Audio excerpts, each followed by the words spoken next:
नमस्कार। The Kashmir files को देखने के बाद एक तरफ दर्शकों की आंखों से आंसू निकल रहे हैं, लोग भावुक होकर विवेक अग्निहोत्री के पैर तक छू रही हैं, तो वहीं दूसरी तरफ कुछ एक तबका ऐसा है जो इसकी जमकर आलोचना कर रहा है।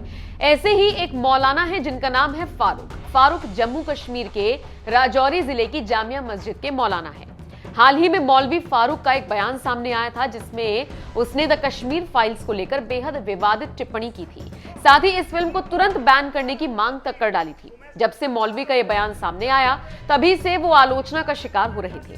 बढ़ती आलोचना देखते हुए मौलवी ने अपने बयान पर माफी मांग ली है। सबसे पहले तो आप मौलवी साहब का माफीनामा सुनिए। अस्सलाम वालेकुम वरहमतुल्लाहि वबरकातुहू। सबको मेरी तरफ से सलाम और आदाब। आज से 2 रोज कबल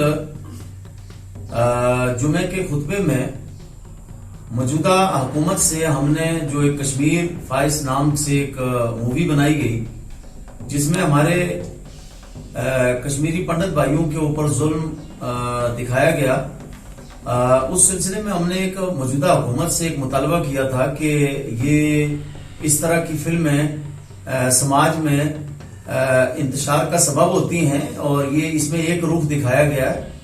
तो उसमें हमने मौजूदा हुकूमत से मुतालबा किया था कि वो ऐसी फिल्म पर पाबंदी लगाएं।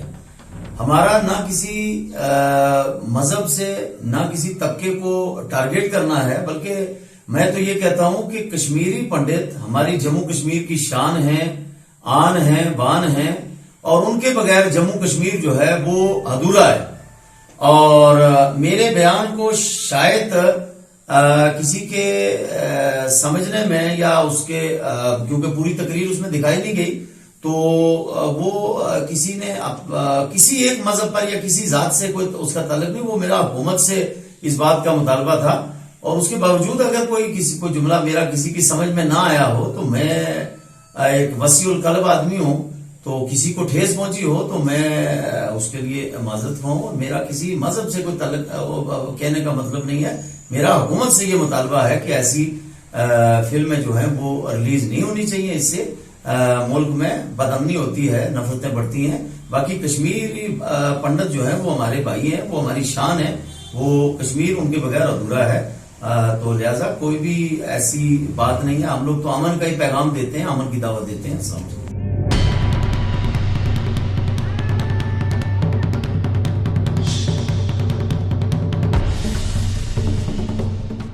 तो सुना आपने कैसे सबके सामने मौलवी फारूक अपने बयान पर सफाई दे रही हैं। चलिए अब आपको उनका वो वायरल वीडियो भी दिखाते हैं जिसमें वो द कश्मीर फाइल्स को बंद किए जाने के लिए जोर जोर से नारे लगा रहे थे। क्या आप लोग इस बात की मजम्मत करते हो कि ये फिल्म बंद होनी चाहिए? आप दोनों खड़े करके ऐलान करो, ये फिल्म पर पाबंदी लगनी चाहिए। हम अमन पसंद लोग हैं, हम इस मुल्क में अमन चाहते हैं और हमने इस मुल्क पर 800 साल हुकूमत की। तुम्हें 70 साल हो गए हुकूमत करते हुए, तुम हमारा निशान मिटाना चाहते हो? खुदा की कसम तुम मिट जाओगे, लेकिन कलमा पढ़ने वाले नहीं मिटेंगे।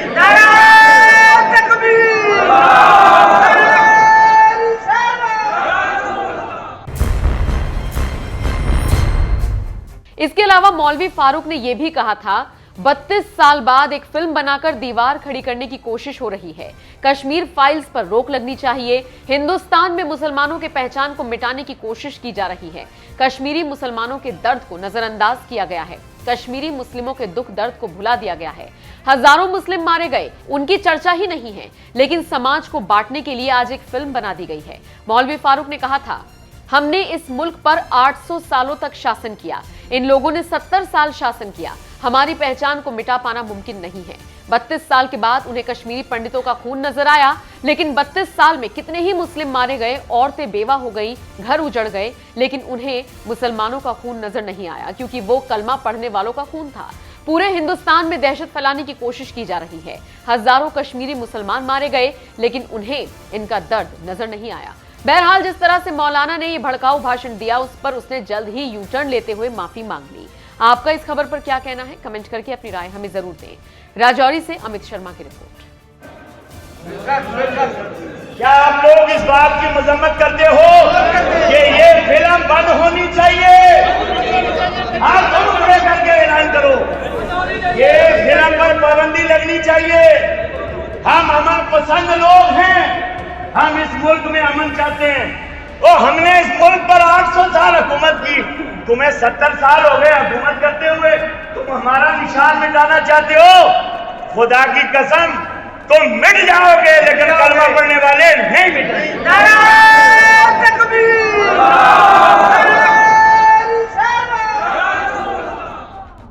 रहीम, अस्सलाम वालेकुम वरहमतुल्लाहि वबरकातुहू। सबको मेरी तरफ से सलाम और आदाब। आज से 2 रोज कबल जुमे के खुतबे में मौजूदा हुकूमत से हमने जो एक कश्मीर फाइल्स नाम से एक मूवी बनाई गई, जिसमें हमारे कश्मीरी पंडित भाइयों के ऊपर जुल्म दिखाया गया। उस सिलसिले में हमने एक मौजूदा हुकूमत से एक मुतालबा किया था कि ये इस तरह की फिल्में समाज में इंतशार का सबब होती हैं और ये इसमें एक रूप दिखाया गया है। तो उसमें हमने मौजूदा हुकूमत से मुतालबा किया था कि वो ऐसी फिल्म पर पाबंदी लगाएं। हमारा ना किसी मजहब से ना किसी तबके को टारगेट करना है, बल्कि मैं तो ये कहता हूं कि कश्मीरी पंडित हमारी जम्मू कश्मीर की शान है, आन है, बान है, और उनके बगैर जम्मू कश्मीर जो है वो अधूरा है। और मेरे बयान को शायद किसी के समझने में या उसके क्योंकि पूरी तकरीर उसमें दिखाई नहीं गई, तो वो किसी ने किसी एक मजहब पर या किसी जात से कोई उसका ताल्लुक नहीं, वो मेरा हुकूमत से इस बात का मुतालबा था। और उसके बावजूद अगर कोई जुमला मेरा किसी की समझ में ना आया हो, तो मैं एक वसीउल कल्ब आदमी हूं, तो किसी को ठेस पहुंची हो तो मैं उसके लिए माजरत खाऊं। मेरा किसी मजहब से कोई ताल्लुक कहने का मतलब नहीं है। मेरा हुकूमत से ये मुतालबा है कि ऐसी फिल्में जो हैं वो रिलीज नहीं होनी चाहिए। इससे मुल्क में बदअमनी होती है, नफरतें बढ़ती हैं। बाकी कश्मीरी पंडित जो है वो हमारे भाई हैं, वो हमारी शान है, वो कश्मीर उनके बगैर अधूरा है। तो लिहाजा कोई भी ऐसी बात नहीं है। हम लोग तो अमन का ही पैगाम देते हैं, अमन की दावत देते हैं।